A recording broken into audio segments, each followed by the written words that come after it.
शर्मा अपना YouTube channel पर सबके स्वागत कर छी, वंदन कर छी, अभिनंदन कर छी। आई हम देवरानी जेठानी दोनों आदमी मिल कर जा रहा चुटकुला नाच गीत गावा। अहाँ सबके जनी के लागत कमेंट बॉक्स में जरूर बताएब गीत केहन लागल आ कमेंट करके जरूर बताएब, लाइक सब्सक्राइब जरूर करब। हे सखी सैया मिलले नहीं मन के,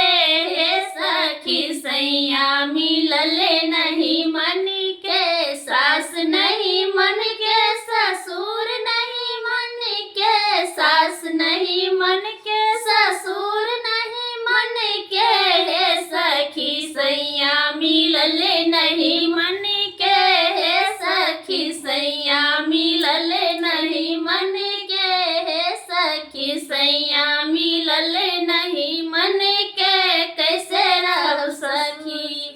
कैसे रहब सखी ससुरा में जगन बन के, कैसे रहब सखी ससुरा में जगन बन के, हे सखी सैया मिलले नहीं मन के, हे सखी सैया मिलले नहीं मन के, हे सखी सैया मिलले नहीं मन के, जेठ नहीं मन के जेठानी नहीं मन के, जेठ नहीं मन के जेठानी नहीं मन के, हे सखी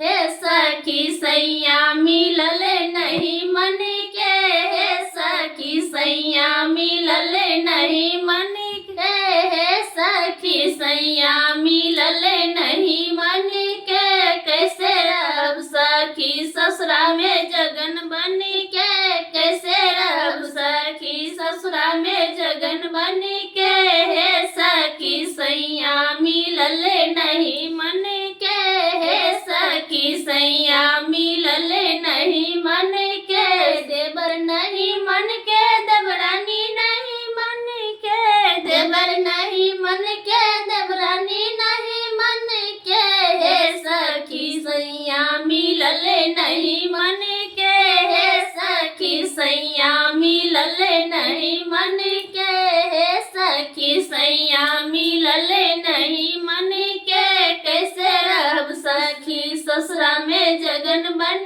के, कैसे रहब सखी ससुरा में जगन बन के, हे सखी सैया मिलले नहीं मन के, हे सखी सैया मिलले नहीं मन के, सास नहीं मन के ससुर नहीं मन के, सास नहीं मन के ससुर नहीं मन के, हे सखी सैया मिलले नहीं मन के, हे सखी सैया मिलले नहीं मन के, कैसे रहब सखी ससुरा में जगन बन के, कैसे रहब सखी ससुरा में जगन बन के, हे सखी सैया मिलले नहीं मन के, हे सखी सैया मिलले नहीं मन के।